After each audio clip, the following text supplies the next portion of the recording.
This is Hunter Muse And this is Chris Snipes, and you are listening. to The Melt.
Well, why don't we just start at the beginning? Which fantastic book, by the way. I really loved it. I've loved everything that you've read. 3 books so far. So um, let's just start with what is the origin of the Great Reset? Where did that whole concept come from? Well, in some ways, it's a very deep question because the ideology does not seem that new. But what I focus on in my new book is uh, just the origin of the Great Reset itself. So I think in the past, it's probably had other names or maybe hasn't even been named because of the concepts are so similar. Mhm. And I say this also because in the future, it might not be called the Great Reset, but we might see a very similar ideology. Exactly. But as it relates to the Great Reset itself, as it's called, this was an announcement made by the World Economic Forum, which is one of the most influential bodies in the world, June of 2020. So this is right after the lockdowns hit. They come out and say, it's time for a great reset. So this was Klaus Schwab, who's the executive director of the World Economic Forum, alongside then Prince Charles. And you have people like John Kerry, Al Gore saying, great reset, great reset. So this is not a conspiracy theory. This is just a vision for society that has been put forward by an influential body. Mm-hmm. And they have a website and tons of books. And I mean, there's plenty of supplemental material if anybody wants to look into it. It's strange how many people I encounter on a day-to-day basis, not that I go around proselytizing about whether people know about the Great Reset or not, but when it comes up, like people don't know what the fuck you're talking about. It sounds like a bad science fiction movie to them, but it's a real thing. Yeah. Well, Yeah. I've gotten, let's say, 3 reactions when I say that I wrote a book about the Great Reset, depending on who I talk to. Some people, probably like your audience, they're familiar with it and they're familiar with the potential dangers. Yes. Then there are people who say, what's the Great Reset? And in many cases, these are intelligent people who are connected in the world and they don't know what it is. Yeah. And then the other group is people that have heard of it, but they don't know much about it. And they say, isn't that some kind of like right-wing conspiracy theory thing? So it just depends on who you talk to. But like you say, Chris, there's so much on this topic. So what I mentioned was the actual origin, June 2020, but then there was a book that came out. Klaus Schwab and his colleague Thierry Malloret wrote a book called COVID-19, The Great Reset, and it lays out the whole thing. That was the summer of 2020. And then about a year and a half or so later, a sequel came out, The Great Narrative. So there's a clear vision here. Yeah, I mean, you can't get any more blatant than that. So I want to talk about this second group of people because I encounter them in my daily life too. When I'm in university, so I encounter a lot of these people. Intelligent, good meaning, good-natured folks that almost seem like I don't want to say automatons or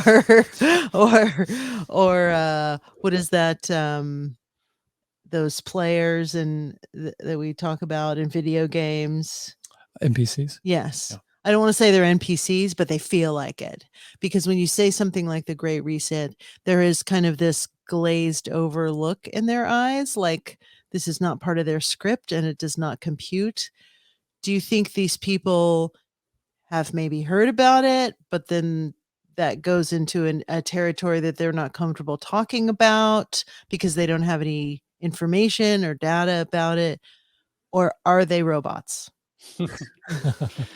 Well, I don't know. Maybe there's a spectrum. I'm just thinking about some of the people that I've talked to who I don't think are robots, these few cases.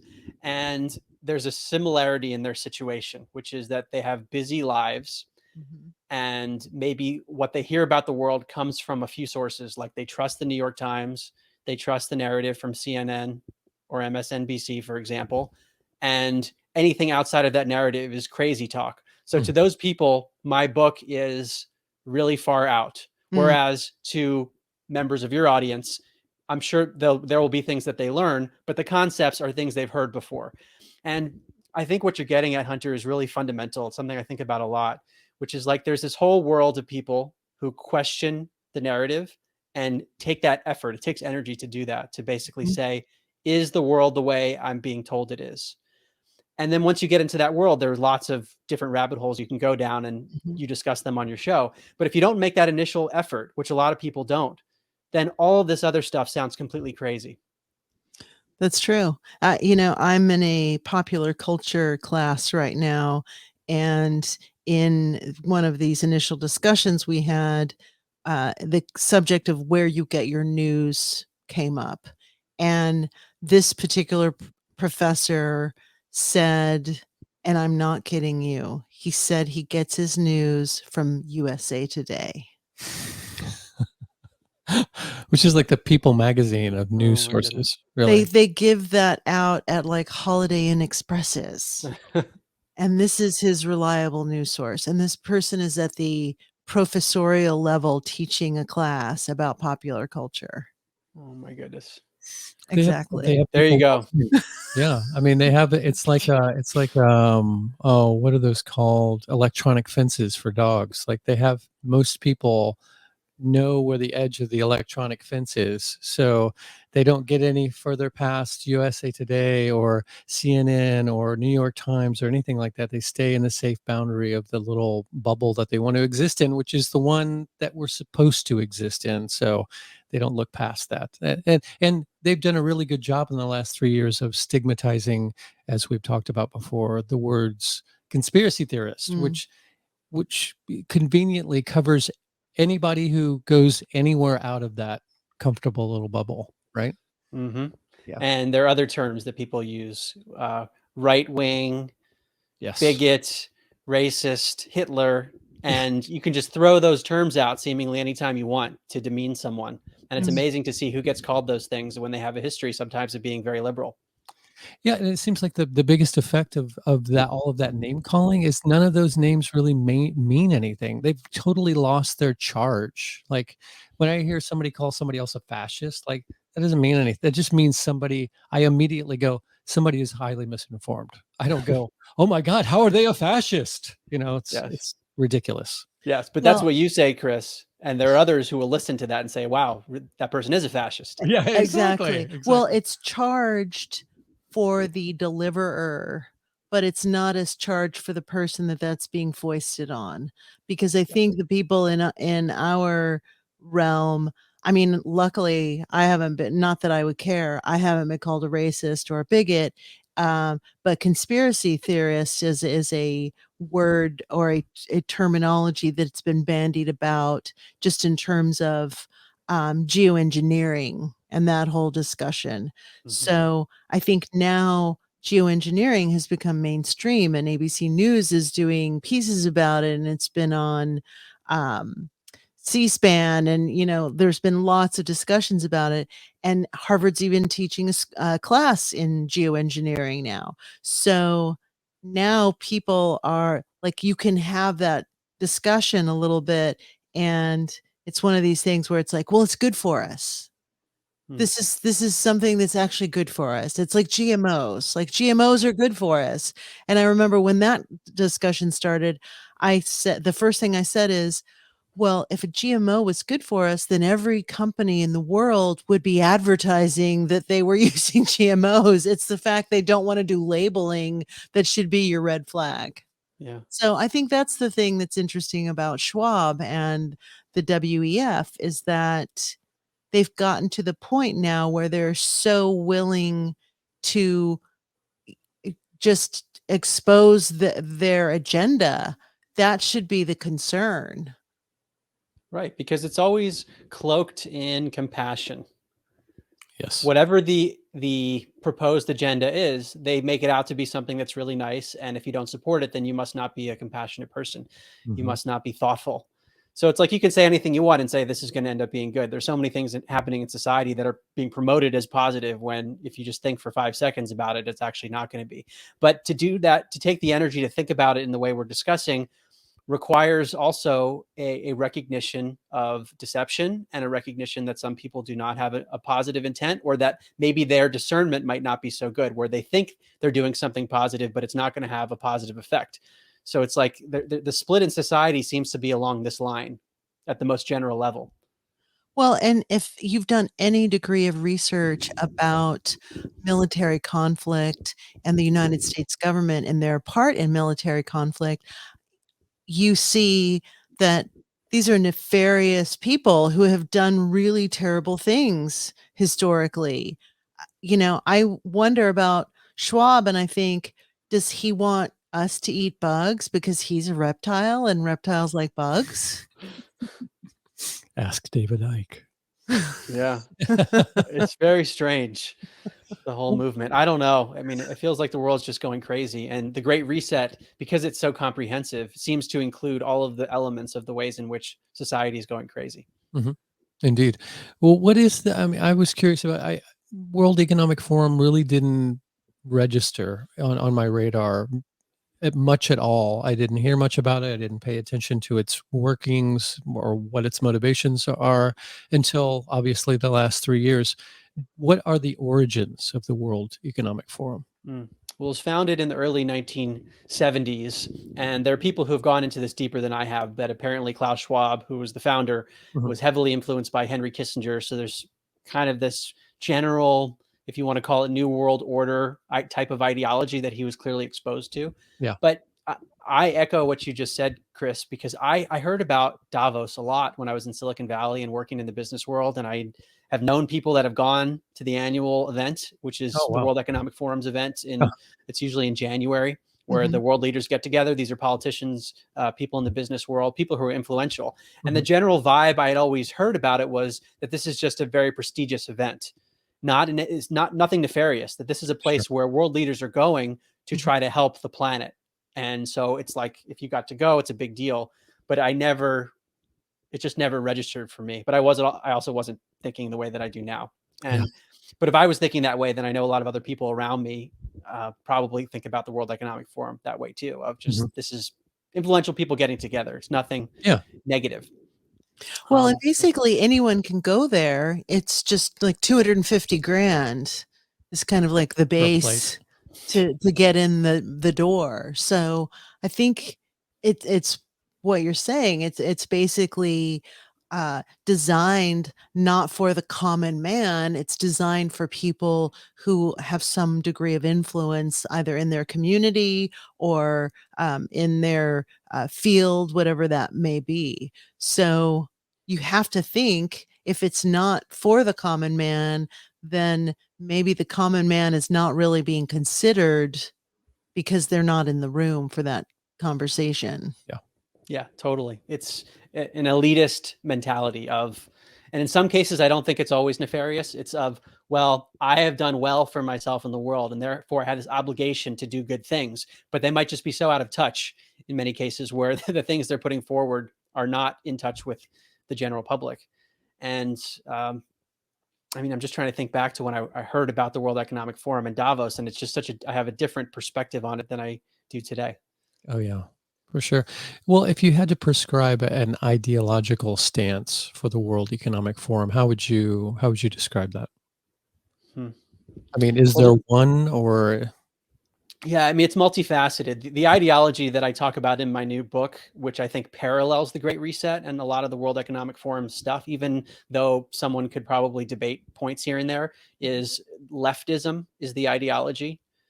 And so leftism, I know when I'm learning more and more, is a triggering word for people. Sometimes if you say that word, like, people don't want to talk at all just for saying the word, and they don't even know what I mean by that. So Are these lefties or people on the right, conservatives that don't want to talk Uh, about it?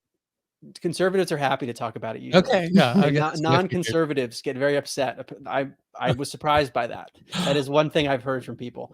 And usually, like, some people who I know who haven't even read it, but they Uh-huh. like saw that I'm talking about leftism.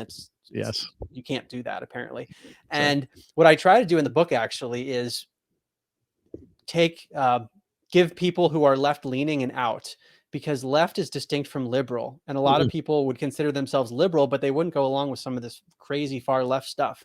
Yeah. And I reference the conservative Dennis Prager, who makes this distinction very often. He runs PragerU, which is an education, like very conservative educational outlet. They Mhm, put out mhm. lots of videos, but he says along the lines of race, for example, liberals would say you shouldn't judge people based on their skin color. You shouldn't judge people based on superficial qualities. Whereas a leftist would say we should segregate dormitories and have separated graduations based on skin color or superficial Yes. qualities. But it's in the name of anti-racism. So it's this very Yes, paradoxical, exactly. counterintuitive thing, that it's like we're so caring about people who we regard as victims that we're going to do these things that are actually racist, but because we're compassionate, we would never call it racist. That's leftism. But then also with regard to things like economics and politics, very much what I would call like authoritarian, anti-capitalistic. They want centralized power. Government's there to help. So that kind of a mindset. Whereas liberals might be more pro-government than a conservative or libertarian, but they're not going to be as socialistic as a leftist, for example. So if Mhm. you look at what the Great Reset's all about, they're very into things like justice and inequity. They want the return of big government. They want to redo capitalism into something different that's not capitalism. They're Mhm. very concerned about climate and are willing to take away freedoms in the name of climate. Yep. And this is also something that I would consider part of leftism, although you could argue you could be a leftist and not have this feature, is the metaphysical, which is that I regard leftism, at least in my own definition, as more atheistic, something that Mhm. rejects the soul, rejects For the sure. metaphysical, more Yeah. nihilistic. Yes. So, and that's also something that appears to be part of the Great Reset in terms of what they omit. It's not a spiritual revolution that they're pushing. Yeah, not at all. It's they engage in this in the selective blindness of the self-righteous. So I would like to word it. But yeah, it is soulless, which really, I mean, that makes it unappealing to me straight from the get-go right there. But yeah, the fact that it's like chest beating atheism, like they're proud that they're godless. And yeah, it's a very odd mixture. Yet some engage in like playing around with satanic imagery and wearing occult symbols and stuff like that, even though they don't supposedly buy into that aspect of reality. I find that a strange mixture too, for Yeah, sure. it's strange. I guess people have different takes on Satanism. Maybe someone who's more atheistic just sees it as sort of the Aleister Crowley "do what thou wilt" mentality of just Mm. live and be you, and they don't have a theistic form of Satanism or Luciferianism. Mhm. Whereas there are others who probably do and know the deeper nefariousness of even promoting something like that. So Yes. yeah, I'm with you, Chris. I don't like the metaphysics behind this movement is concerning. And for me, my whole writing and personal journey started off on the spiritual side, Mhm. and I've been pushing for and promoting a spiritual revolution that we need. And then I see the vision for society by these influential people, and I don't see reading COVID-19, The Great Reset. Where is that in the book? Yeah. It's not there. So where is progressivism in this framework? Yeah, I think it really depends on how one defines progressivism. It depends on the person. Uh, I, it seems like progressives are turning into leftists in many cases, where it's all Mm, kind of being lumped into almost leftist versus everything else. And if you're right. not a leftist, then you are a right wing, dangerous person, fascist. That seems to be the line, and that line is also heavily correlated, in my opinion, with the sources people take in, the information sources. But I do think it's beyond that. This is just from my personal anecdotal experience. There's Mhm. a philosophical difference that prohibits them from taking in information that would contradict the worldview. Hmm. Part of it might be the concern that if they were wrong, then they would have to admit they were not being compassionate. And a big part of leftism, and I talk about this in the book, the psychology, the moral and political psychology, is compassion is a big part of it. So Definitely. it's like people, it becomes weaponized, where you show a person with that mentality something that would evoke compassion, and they become very compassionate in that micro setting. but they don't see the global macro issues and the ways in which they will not be compassionate by supporting it. So it's like almost too much for a person like that to admit that, wait a second, maybe I'm the person who's been a fascist in my Yes. mentality. And so there's a psychological defense mechanism that would shut it down. Mhm. It also seems like it leans into Marxism. What are your Totally. thoughts on that? Totally. Which is also kind of an atheistic, godless Yeah. world where the state is Yes. God in effect. Realism. And yes, and everyone is forced by this elite class effectively to be the same, because those elitists are playing God and they're going to determine how society should be. That doesn't sound fun to me. It I doesn't. like I it. remember when lefty liberal people who I used to align myself with were very critical of all this stuff, very critical of government and big corporations and stuff like that. The same ones that they're walking lockstep to. It's an interesting little world we live in right now. Yeah, I mean, the term authoritarian is typically associated with the right. Yeah. And if you Mhm. talk to someone on the left, they would use that term to describe like the people they don't like, Donald Trump, Ron DeSantis. Yeah. Mhm. But if you just think about what the term authoritarian means, where someone is just overusing their authority and being dictatorial, that is how the left has become.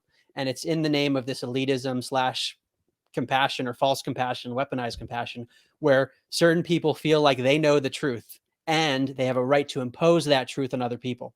Mhm. Yeah. Exactly. I know better than you do. So here you go. Here's my boot print on your face because I'm, morally superior to you. Right. How did you back to the title of the Klaus Schwab book that you mentioned, COVID-19, the Great Reset? How was COVID utilized to sort of maybe quietly usher in the Great Reset and all of its schema? My impression from not only the book, but there are also lots of articles by the World Economic Forum and lots of talks that people put out. So my overall impression is that COVID presented an opportunity to implement ideals that have been there for a while. It's like, now we can reset the world. And Dr. Naomi Wolf, who wrote a book called The Bodies of Others, she's been very critical of the vaccine and has been involved in analyzing Pfizer's documents that the courts Mhm. said you have to release, but Pfizer and the FDA wanted to hide for 75 years. Right. So she used to be a liberal and has been demeaned. But in any event, she wrote this book called The Bodies of Others. And I believe the term she used was that the Great Reset was announced eerily early, meaning we've got lockdowns. All of a sudden, they've got a book and this new movement, the Great Reset, of how we're going to change society. Very strange that they had something so well put together quickly, and which suggests, at the very least, that this is an ideology that has been there for a while and they saw an opportunity. Those who are more conspiratorial would say, well, this was part of the plan, that COVID was part of what they wanted, and then they were going to come out with the Great Reset. Yes. Either way, I think you could argue that these plans are things that they wanted for a long time. And like many influential groups throughout history, emergencies or the perception of emergencies present opportunities to Mhm. implement things. I mean, we saw the entire world shut down in unison. I mean, it's really a crazy thing what happened. And then Yeah. they come out and say, okay, this is a good time for a great reset. And I'm sure there are people who agreed and say, yeah, the world's in big Yeah, trouble. These people course. are really smart. And yeah, let's use this as a good opportunity. Yep. Well, there have been several dress rehearsals, in uh, recent and not so recent history where they've tried to do a lockdown and it just didn't stick. It just didn't work. Like they did it with Ebola, they tried to do it with H1N1, they did it with the swine flu. So, as far back as the 70s, they've rolled these ideas out and kind of put them into the zeitgeist to see if people would do it and take hold, and people just weren't willing to comply. And I think a lot of what has really aided them, it's been kind of a double-edged sword, has been the internet, Mm, because you have lots of ways to shed propaganda into, the stratosphere and really freak people out, because you have a 24-hour news cycle on CNN. You also have that same availability on the internet. And so, people were just ripe for information. And if it was the wrong information, then it made it very easy for people to be like, well, I don't want to leave my house because this is spreading. Like, look how this is spreading all over the world and people are getting sick all over. So I would posit that there is some, there was some definite plan that was working in concert with the whole COVID-19 insanity. Yeah. Well, when it first started, there was just one narrative that you were allowed to talk about. The censorship was really strong in the beginning. And I remember an ER doctor, maybe it was two of them, who spoke out in Yes. California Yes. and then censored on YouTube. And they were basically saying, look, this is not as bad as the media is saying. Yep.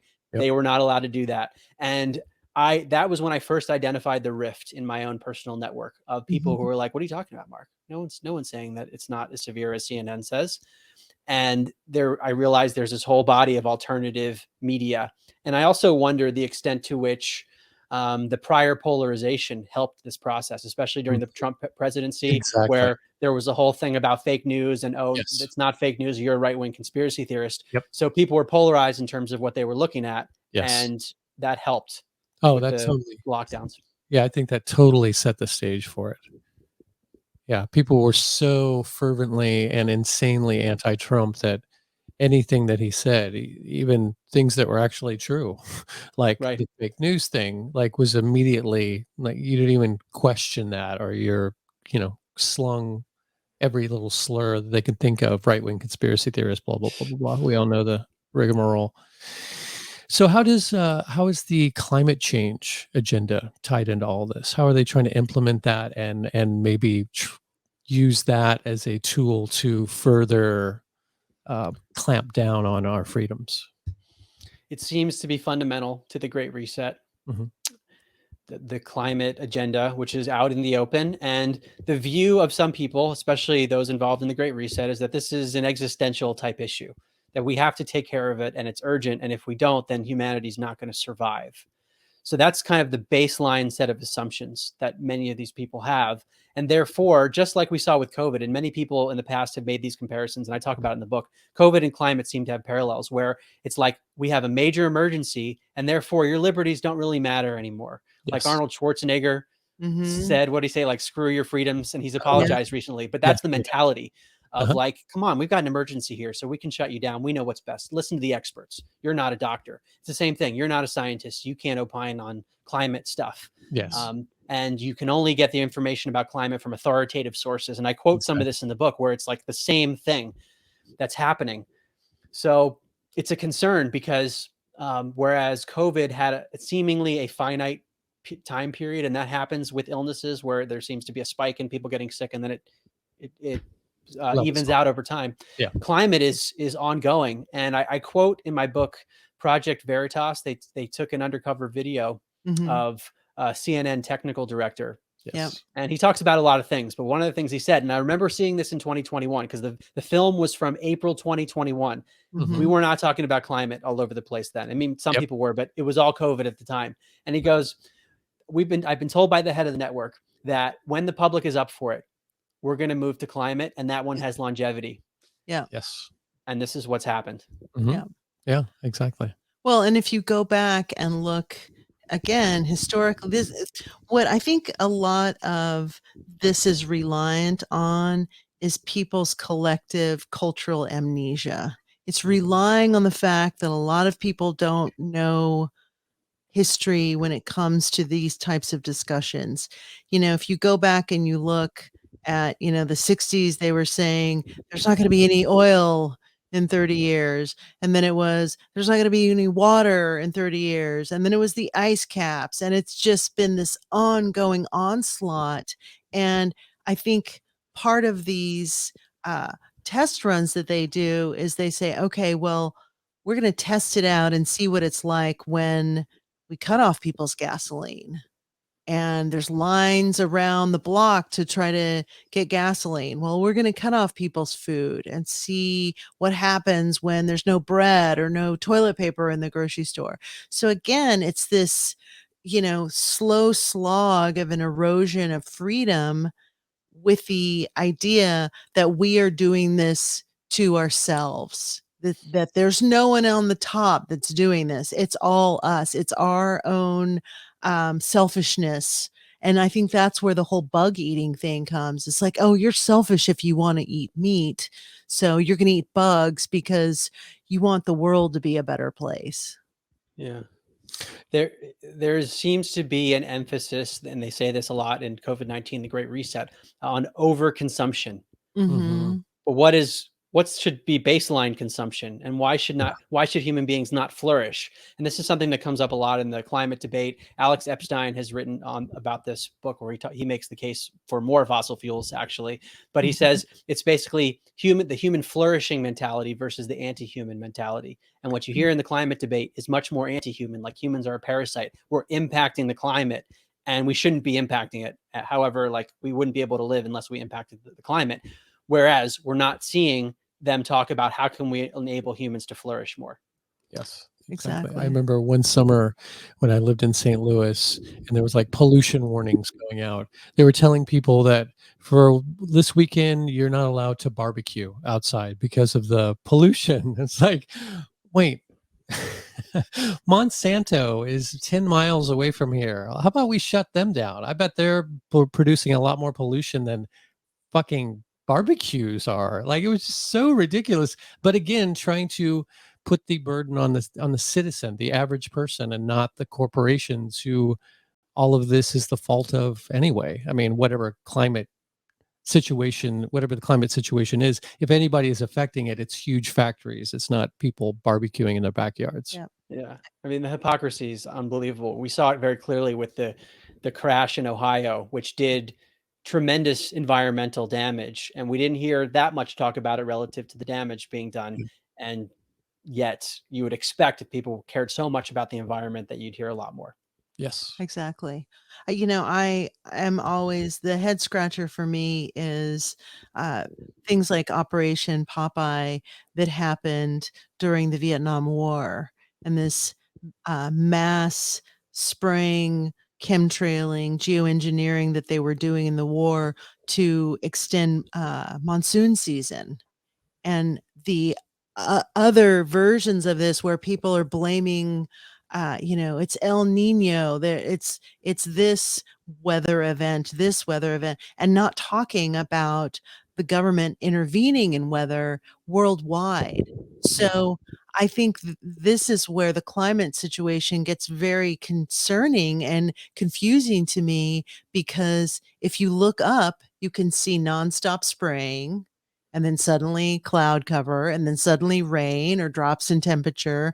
No one in the leftist world is looking at that and saying, "Oh, wow, maybe that has something to do with it. Maybe HARP has something to do with it. Maybe there's trillions of dollars that are being invested in weather modification. Maybe we should stop fucking with the weather and stop trying to cover the sun, and just let the earth have its own natural cycles." Why do you think that there is such a chasm of reality when it comes to that? Is it just because people are looking down at their phones and they're not acknowledging that? I mean, what's your take? I think part of it is that what you just described is too hard for many people to believe. It's just not, because if that were true, then how many other beliefs would they have to rethink? Yeah. Their Right. whole worldview would change, because it Yes. means that there is a level of conspiracy and secrecy on this planet that's like very uncomfortable to think about. And it's also dark. And a lot of people, it's like a spiritual bypass. Too dark. I don't want to look at it. I just want love and light. And then I think there's also this is just my guess, that there's a psychological hit that people get from getting to exert their compassion and say, look, these humans are so uncompassionate. They don't care about nature. They're impacting the planet. And I'm going to be the compassionate one to save the day. So they Yes. get to be a hero in a sense. Exactly. Yeah.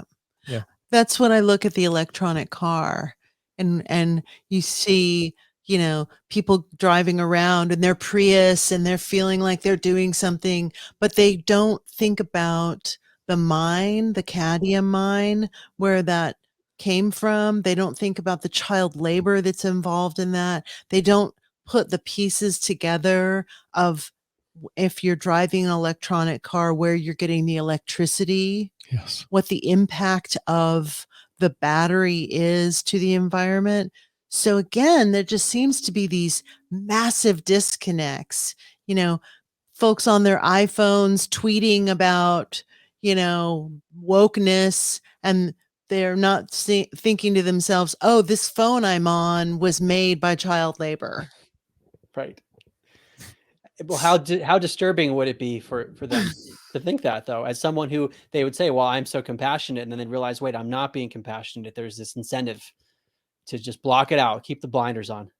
Yes, exactly. Well, what was the driving factor, just to backstep a little bit, for you feeling strongly about all of this, the Great Reset, to actually sit down and write a book about it? Yeah, well, when we talked last fall, Mhm. I had not started writing a book. I mean, I'm always researching things, but I didn't like have a plan to write a book on this topic. Mhm. Maybe the seeds were there, I guess, the information, but it hadn't congealed. And what I found in my process, this started in 2016 when I had my initial paradigm shift. I learned about the reality of non-local consciousness and psychic phenomena, survival of bodily death, that there was evidence for that stuff, changed my whole life. And then a year later, I said, I've researched this deeply. There's something important here. Let me share it with the world, share it with more people. I don't know who's going to read it, but I'm going to share it. And Mhm. it's been the same pattern. And each time I've written a book, I always say, I don't know if I'm going to write another book. People ask me, and I say, I would have to have something I'm really passionate about first, and I need Yes. to have a lot of information. Uh-huh. So it's happened multiple times. And another thing that's happened throughout the course of writing these 5 books is that I'll write a book, and then realize that there's something I didn't touch on that I feel like was really important. And I feel a sense of responsibility when I write these books, that I don't want to mislead people. Mhm. Mhm. So if I leave something out that's important, it's not an intentional omission, but it's something that hasn't been expanded upon. I'm like, well, I gotta clarify this for people. So I look at the books as sort of a body of work that's just from my lens, maybe from my own uh, sense of like feeling like I did a good enough job. And I didn't. My previous 4 books were not sociological. Mhm. They touched on the direction of society, but not in the way that this book does. Mhm. Like, I hadn't touched on the climate issue barely at all. I mean, I mentioned it in Liberty a little bit in the context of the CNN clip, but it was not a big issue. I hadn't talked about the sociocultural stuff and some of this justice, equity movement. And Mhm. then there were other issues that I wanted to bring into it. And the Great Reset is the amalgamation of all that stuff. So the pieces Exactly. fit together.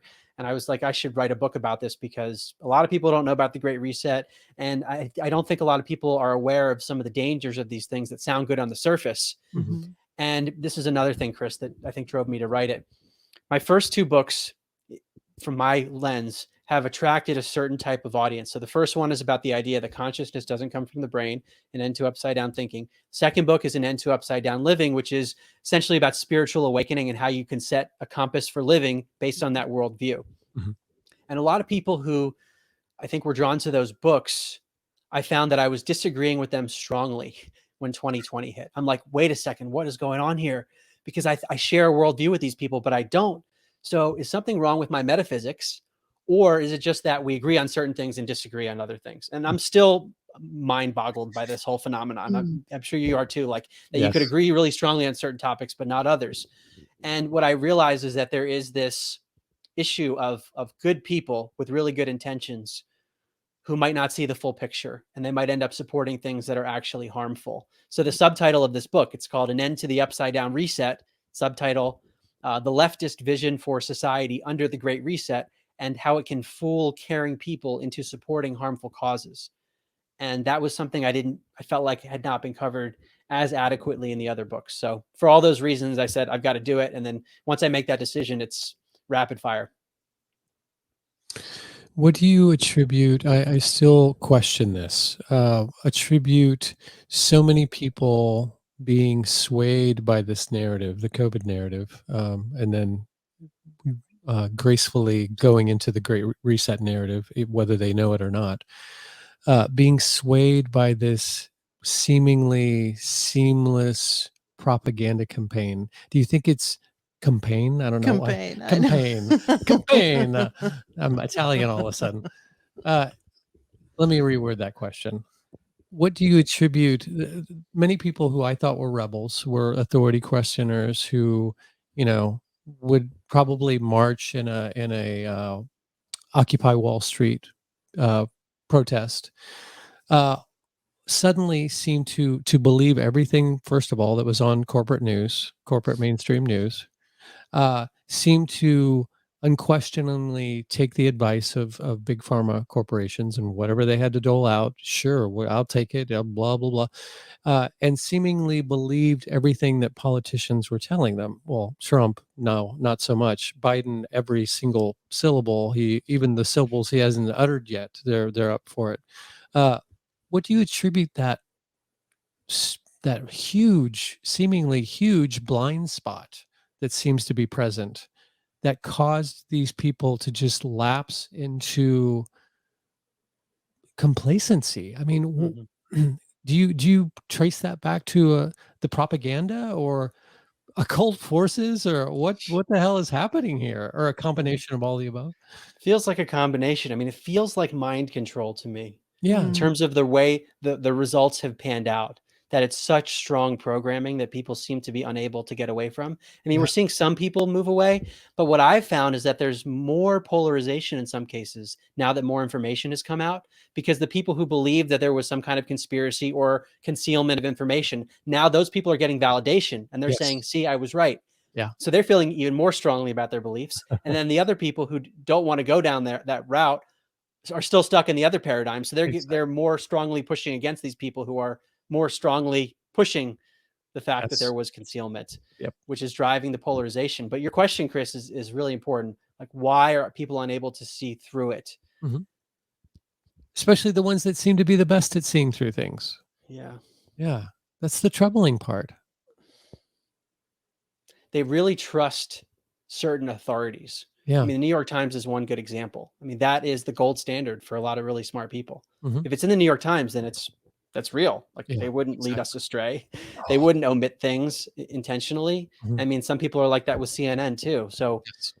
it would be a paradigm shift to accept these things. And what I found over and over again, because my books tend to challenge paradigms, is that there are some people who are simply unwilling to go down any paradigm shift. They just Mhm. are comfortable with their life. And the story I've often told is my buddy, when I wrote my first book and I showed him all the scientific evidence for the afterlife and stuff, and he said, Mark, you might be right about this, but my life is good as is, and I don't want to Mhm. rock the boat. So I'm not going to go in this direction.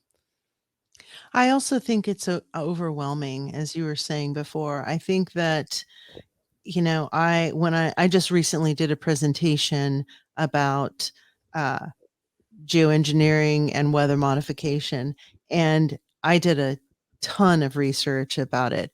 And there have been articles in the New York Times, in the Atlantic, in, you know, Esquire, in some really, really great magazines and great newspapers, and, in science, and I think the thing that what a lot of these folks that are doing this stuff rely on, again, is this collective amnesia.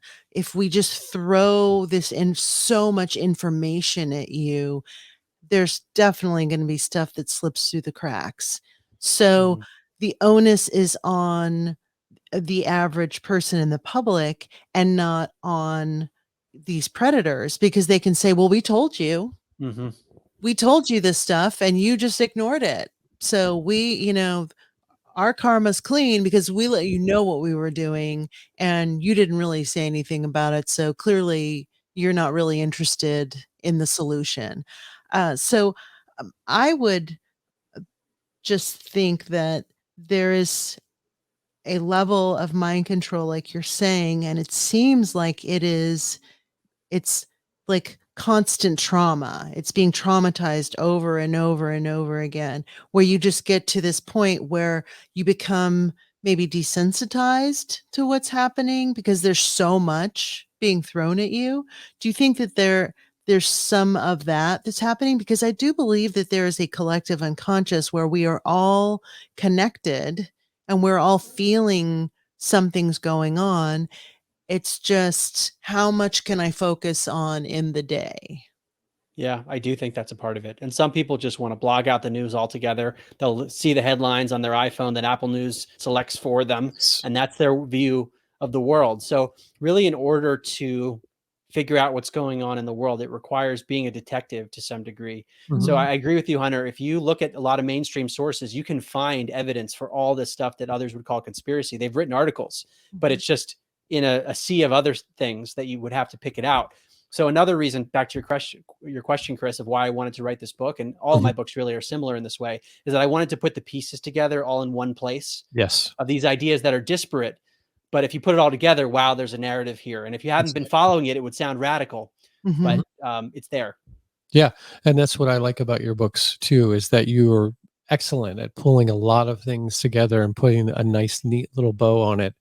And it's kind of like, what do you do with that? There's no way to hedge out of all of these facts that you're laying out in these books, which are very easy to read. You would think by describing them that they would be dry, but they are very uh, there's a lot of life in them, and they're fun to read, and they're very, very informative. So yeah, I think you do a great job with that. I think I could, hand that one of your books over to somebody who maybe I wouldn't ever directly have a conversation out of the blue about something like that and go, hey, if since you brought that up, check this out. And I feel like it wouldn't scare them away. It would. Okay. Yeah, Thank you. That yeah, was one of my hopes, actually, is that people who already kind of see through things would have friends who might be on the fence. They might not be extreme leftists, Mhm. yeah. and they would be open to something. Mhm. I wanted to present it in that way because the Great Reset has been written about. There are a number of other books, but I tried to keep it strictly to the things that I could say factually. I Mhm. didn't draw too many inferences Yeah. beyond what the Great Reset talks about and what the WEF says. Mhm. Are you still in the San Francisco area? No, I actually moved out during the lockdown period. Had left my job right before the lockdown, so that was very Mhm. synchronistic. Mhm. So I am nomadic at the moment. I don't know where I'm going to be full time. The reason I was asking is, San Francisco has been in the news recently. They closed the Whole Foods in San Francisco because there's so much crime happening Jeez there. Louise. And I found it interesting because the mayor of San Francisco, who was really pushing during, the whole Black Lives Matter debacle, really pushing to defund the police. And then she went in, at a press conference and said, I've been screaming for police and asking for police. So I think, to some degree, what's happening, in these large pockets around the United States, in these big cities, with tremendous amounts of homeless people, the fentanyl crisis that's going on right now, the drug rates are skyrocketing right now.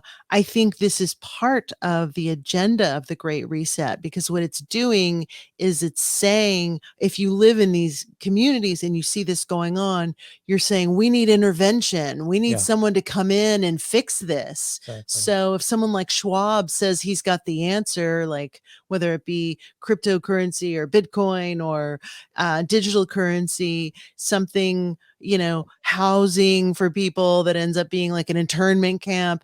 I think there's people who are in these metropolitan areas that are like, yes, help us Yeah, get out of this situation. like a series of manufactured crises Mm. in order to make life generally to lower the morale of society and just make people apathetic and go, what, it's hopeless. So then Klaus and his boys come in, and his Yuval Harari and all the other soulless ghouls come in with their plan, and then it sounds like a really good idea compared to how shitty that they made life at this up until this point. Yeah. The Yeah. bar is set so low that a Yes. relative improvement might sound beneficial, but relative to where it should Exactly. be, it's still horrible. Yeah, yeah. Like a cubicle where I don't have any windows, but yet I get money from the government and free food. Free Huh. bugs. Free bugs. Yes. Bug burgers. All the bugs you Mm. can eat. Right. And you're saving the climate. You get to be a hero in doing that. Exactly. I Exactly. wish that I would have compiled a bunch of video clips to play during this interview because I'm thinking of a lot of them right now, like the Nicole Kidman commercial of her eating the bugs. Have you ever seen that? Yes. Yes. Yeah. Yeah. The Yuval Harari. But there's several soul chilling sound bites of him out on the internet. My Lord. Are Yeah. you familiar with much of his Yeah. Oh, stuff? yes. I've Yeah. seen his stuff. I mean, I Yeah. think he's a smart guy, Uh, but he is painting a dystopia oh my very God. clearly. And he's a close confidant of the World Economic Forum. And he's even said the idea that the human beings have a spirit or soul, that's over. Yeah. So it's Mm. this atheistic perspective that's being thrown on us. Atheistic and hopeless. Like he paints a picture where it just sounds like the most dystopic science fiction story I've ever heard. But he just blatantly comes out and he's not even trying to dress it up and make it sound sparkly or anything. It's just very bleak. Like, and Yeah. people just nod their heads. Whoever is interviewing him at the time, nod. Like I don't know whether they're thinking like this guy's brilliant or how do I get out of the room without being too obvious? Like, Well, I'm thinking back to my mindset, let's say pre 2016, when I Mm. was agnostic, atheistic. I didn't believe in anything spiritual. That kind of a mentality lends itself to the way Harari talks mhm, Mhm. because he's got that basic basic metaphysics, and from that he views humans as hackable animals, for example, yes, because we're just a sack of meat, basically. That's all it is. And there's no meaning. So we've got to control people. So I understand. I could probably trace the psychology back because I wasn't far from it. And that leads me to believe there are people who listen to him and do nod their heads and say, oh, yeah, yeah, we got to do this. And transhumanism and all that stuff, that's a really good thing. I think that having a spiritual perspective puts a different spin on all of this stuff. And you look at it from a higher perspective, from a higher lens, I think. yeah, It's like, wait, actually, human beings do have a purpose. We're not here just to be like put in a cubicle. There's more for us to do, and like things that we need to be doing on a cosmic scale, yeah, which makes the things he says very disturbing. exactly. No hopes of any inner happiness or striving to be a better person or anything like that. It's all based in the most uh, banal materialism, reductionism than you could dream of. It's just, yeah, it sounds creepy as shit to me. I don't want to have anything to do with it. So where do you think that this is going in terms of a political lens or a political sphere? Where do you think we are headed? If you had a crystal ball and you could say, okay, an election is coming up in a little bit over a year. This is who I think is going to win the presidency, and this is the direction I think we're going to go. Do you think Mhm. that these bad actors are winning? Are they losing? Where are we at right now? I feel as though we are in the midst of the Great Reset. So I don't think this is a far out vision. Maybe as an ultimate goal, we haven't gotten to the final version, but we're in the midst of a Great Reset for sure. Like we're moving toward all the things that they're talking about. In terms of elections, that would be, in theory, if you had candidates with high integrity, a way to push back against a lot of these things. But I don't feel like I know enough about the way our election system actually works to know if it's possible for someone who's going to push back to make it into office, or if it It's will not. be rigged, Yeah. right? If it will be rigged against those people. So that's a concern. But still, in the election process, a lot of truths can be released because the media is going to have to show certain candidates on TV. They're not going to be able to avoid it. I mean, I know with Trump, they really tried to. Anytime he gives a talk, they'll show just 5-minute clips, and then they'll quickly move away because they don't want to hear him saying anything accurate. Yes. They don't want to show that. So I would imagine, like RFK Jr., he's probably going to drop some truth bombs or things that the media doesn't want people to consider, and that's probably a positive. And to the extent there are other people like him in the race, Vivek Ramaswamy, who Yes. wrote Woke Inc. and is very Uh-huh. against a lot of what's happening. Yeah. He's saying some good things. So that the election cycle could be positive in that Yeah. regard. At least fun to Could be watch. fun. Yeah. I think there's some characters involved for sure. And that's a Yeah. good thing. And I think the more information that gets out, the better, because the number of people pushing the Great Reset seems to be very small relative to the global population. So it's sort of like, how much are people going to say no versus comply? And Mhm. therefore, this battle of information and knowledge is going to be really important. But I do worry that these influential bodies are going to put people into power, the people that they want. Yeah. And then what happens? Let's say that happens in 24, where it's basically a WEF associate who is Yes. running the country, or other major countries around the world. That happens over the next few years. Then it's on the people Yeah. to make the decision. So I've continued to wonder whether we're going to end up in parallel type societies where Mhm. some people go along with the agenda and they want to, and other people just say no, and they start to form their own communities. And because I see it as it's becoming harder and harder to live under the same roof, because Mhm. people have fundamentally different worldviews. Where I'll look at something and say that thing is very good and beneficial. Another person will say, no, that's evil. You're crazy. You can't really relate anymore. And that seems to be happening. So I do wonder if we're going to have divisions in some way. Well, my concern is that so many people are hanging their hopes on Trump, and Yeah. I find that alarming. And the reason I say that is there are a few there are myriad red flags surrounding him. But Mhm. one is that Ivanka, his daughter, is a member of the World Economic Forum. That's one thing. The other is that he had the opportunity to fire Fauci, to fire Deborah Bricks. He didn't do that. He had the opportunity to pardon Julian Assange. He did not do that. He had the opportunity to pardon and release Leonard I Peltier, was going to who's bring that been up. in jail for 35 years, and he didn't do that. So I think that he is a great distraction in many ways, because if people are looking at him and saying, this is the guy who's going to fix it, again, this is a very short-sighted perspective, because he is the person who uh, okayed the vax and did Operation Warp Speed, and really has taken great pains to remind people that he's the one who got the vax out into the public in record speed. So I think that's part of this disconnect, where I think, why are people not seeing that it's got to be someone totally out of this sphere to really make a difference? Yeah. Well, one of the things I've noticed is that the people who tend to be vocally opposing Trump, it's often about more superficial things, like the mean things he said or his demeanor, rather than criticizing policy, Yeah. like pushing vaccines or being the lockdown president. I mean, Yes. RFK Jr. is openly critical of Yes. Trump in that regard currently. So these are things for those of us who care about liberty. I'm very much a libertarian kind of leaning. That's Mhm. what you look for: is, are you leaving people alone? Mm.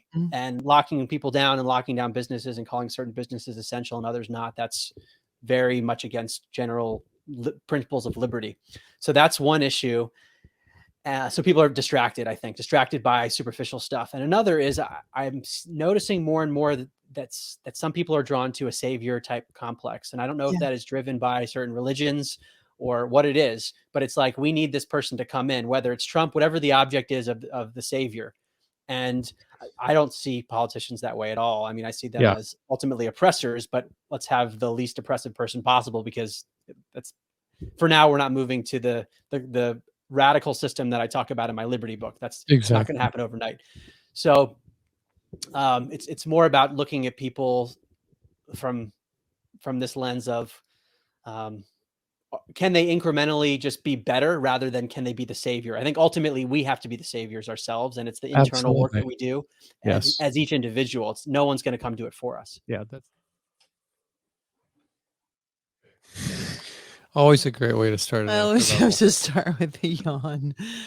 I'm oxygenating my breath, my body. Oh, I'm having issues with my. Never Your mind. sternum. Hi, guys. Hi. Oh, you're here. Hello. Well, that was amazing as usual. Mhm. We love Mark. He's incredible. He's doing some really, really, really great work, and He's a fantastic person to have on the case when it comes to doing research and finding out, uh, you know, different pieces of the puzzle and putting them together. And as I said at the end of the interview, and doing it in a very concise way. That's what I really love about his work. Mhm. Yeah, it's very graspable. As I said, very easy to read, although I've never read one of his books. I've had him read them to me because I have listened to the audiobooks. But yeah, packed full of information and all very pertinent information. And I was very excited when I saw that he had this book out and that it was all about the Great Reset. Um, because that's something obviously that we've talked a lot about uh, on the show. So I was anxious and excited to hear Mark's take on it because I know that he would be able to um, analyze it in his way, which is, as I've said, very comprehensive. And yeah, that's not the book, but Here's that's me shamelessly plugging one of his one of his books. old books, 2 books ago, Yeah, but or it's one damn book, good. It's a one book good one. ago. It's Yeah, a good one. The yeah, end of the to Upside Down Contact. This is about UFOs, aliens, and spirits, and why their ongoing interaction with human civilization matters. I highly recommend this book. yeah. I've read this book. We've got a whole episode about that. It's fantastic. I'm just saying, like, this is what his books look like. This is what you should be looking for when you Pages, a go. cover, numbers. Well, It's there's his crazy. name right there. Anyway, so it was good to have Mark back. Yeah. Good excuse to have Mark back to talk about such a subject. And I also feel like I enjoy our conversations because, you know, there are a few people in our vicinity which we can talk about stuff like this with, but we just don't see them all that often. So it's good to have these conversations with somebody who doesn't think that we're crazy. Yeah, I think my level of giving a shit has diminished greatly when it comes to that in terms of my daily life. Um, and what I mean by that is, there was a period of time where I really felt like it was my job and my duty to wake people up and tell as many people as I possibly could. And, just about lots of different subjects. And I think I just got to the point where I realized how much energy I was putting out, and what I was receiving was a lot of negativity, and it didn't serve me. It just made me really depressed because I felt like I was the only person who was watching a very slow train wreck.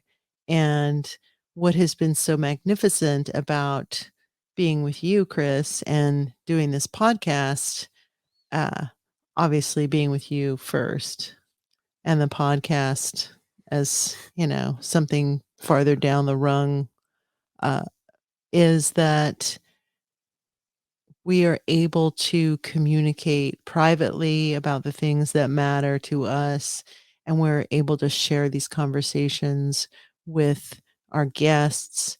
And then in turn, we are able to take those conversations and put them out into the ether. And I like what Mark said, is that there's something about doing that where we have no idea the effect or the influence that may have in the immediate or in the long term.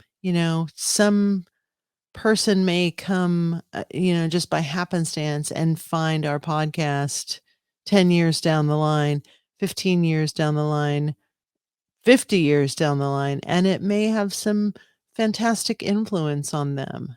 Hopefully a positive influence. Whereas I'm the opposite. I have not ever desired to put myself in a place or a position to wake people up because I highly detest being proselytized by people.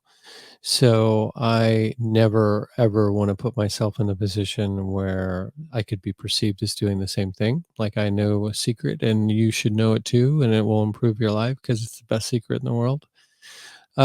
So this forum is good for me in the sense that I can still get all that stuff out and talk about things that I feel are important now with the one that I love and our guests.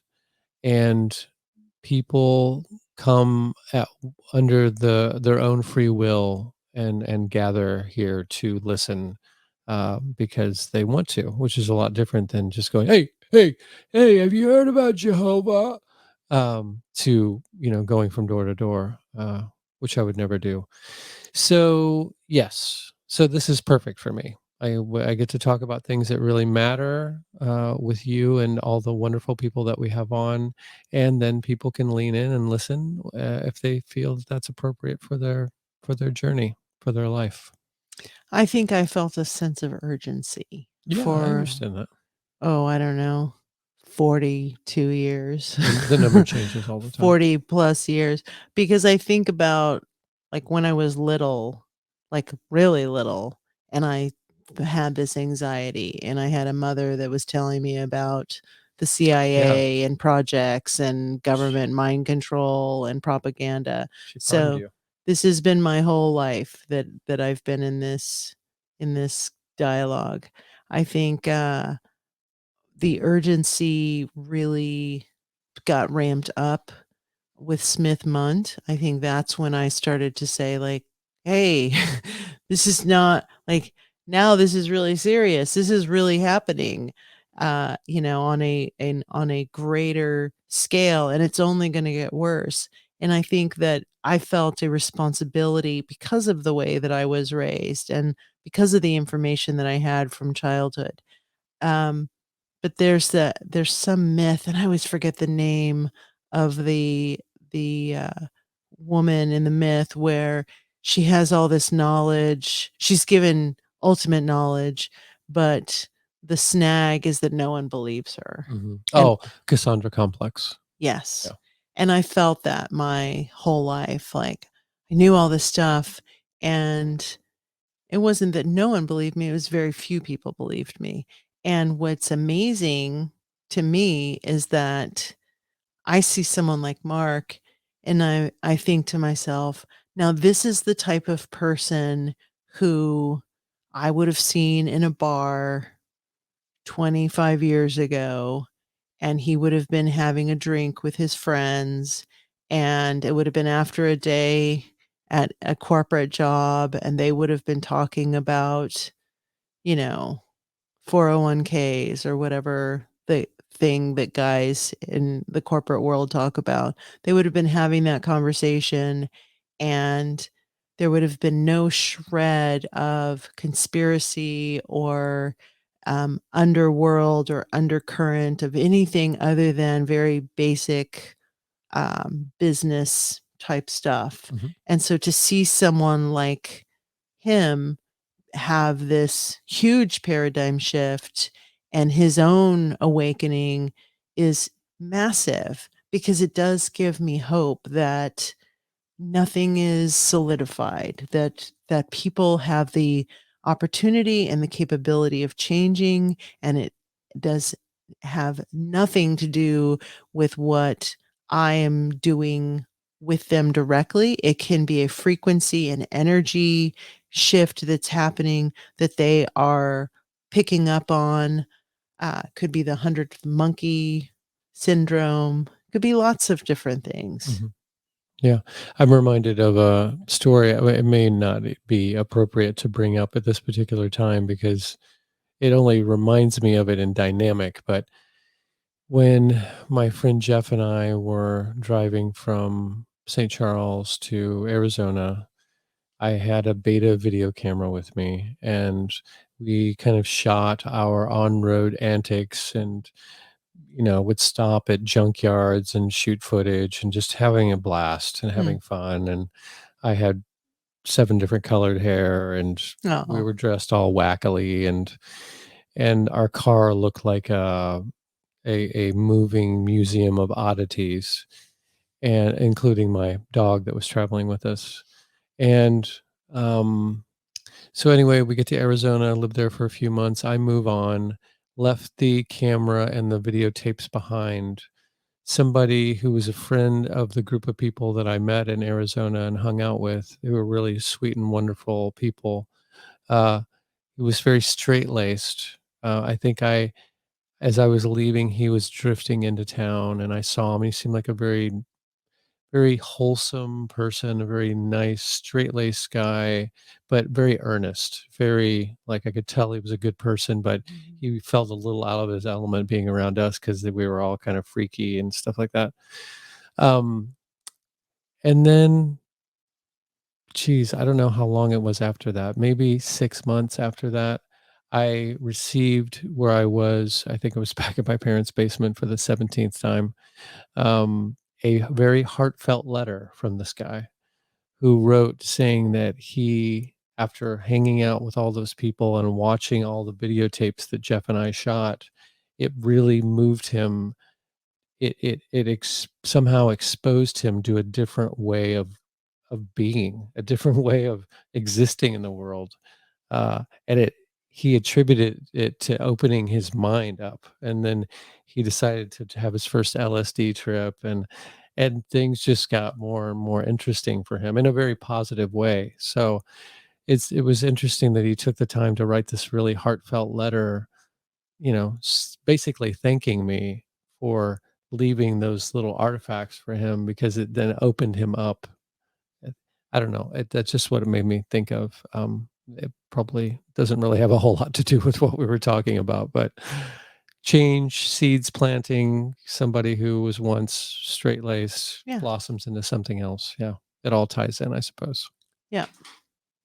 I really appreciate his leaning toward the metaphysical and Yeah. asking these extremely thought-provoking questions, and not just taking things um, on one level, like being able to see things that are multi-layered. Mhm. I find that incredible because I think that's so necessary.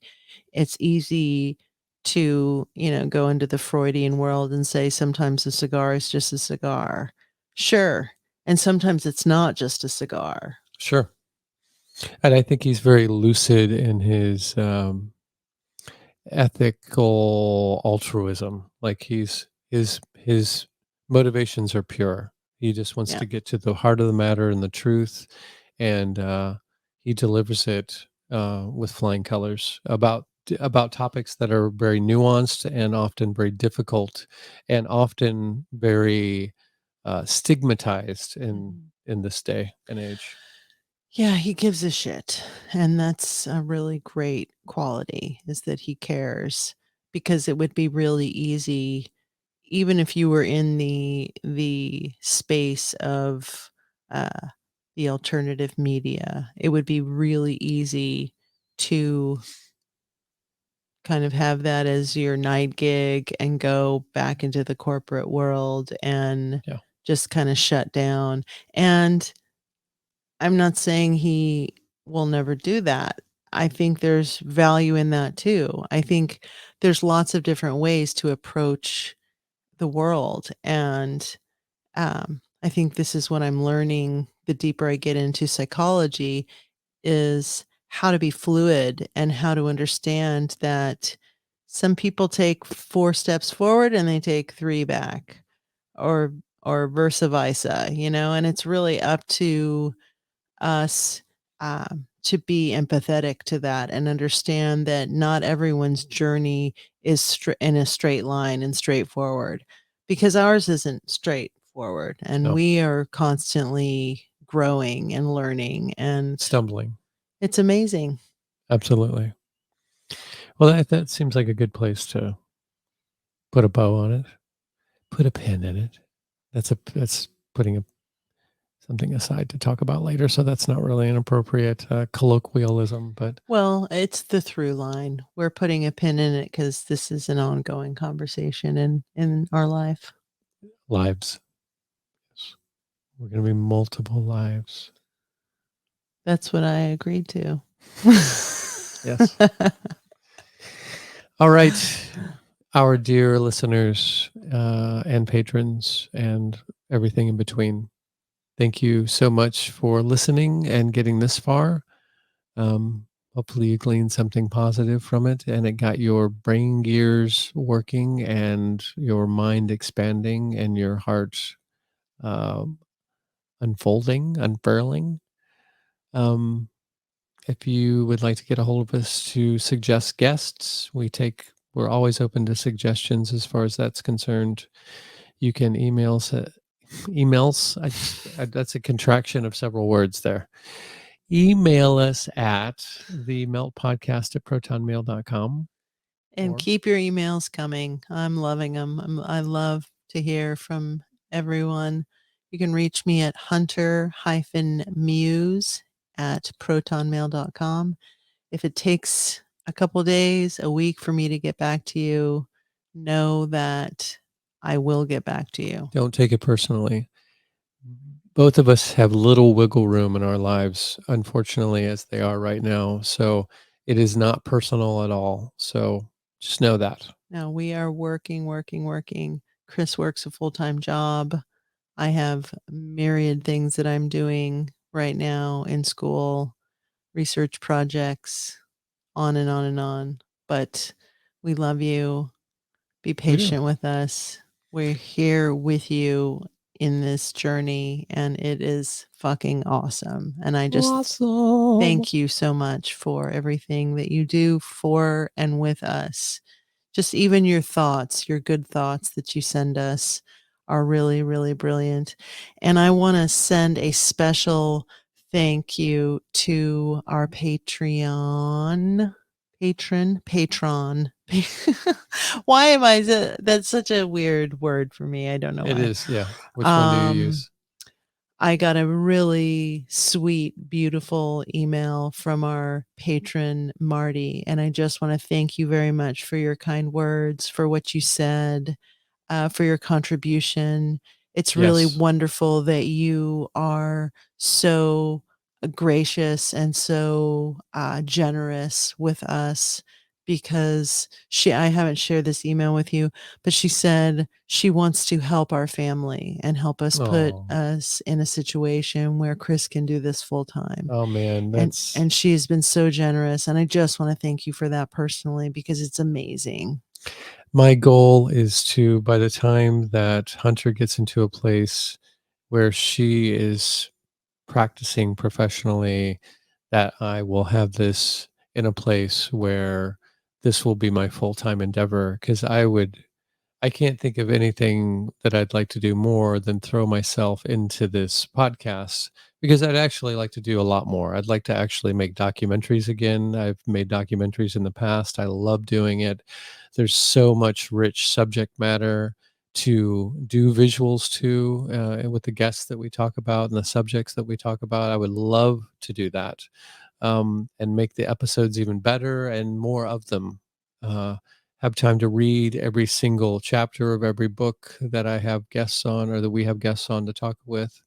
So yeah, I mean, that's where my intention is heading. And my goal is drawing me towards. So That's right. And people like Marty are helping us get there. for sure. So we thank you very much. We send you love and blessings, and stay tuned for more. Absolutely. Great stuff coming. Yep. You'll love it. Ta-ta. Meow.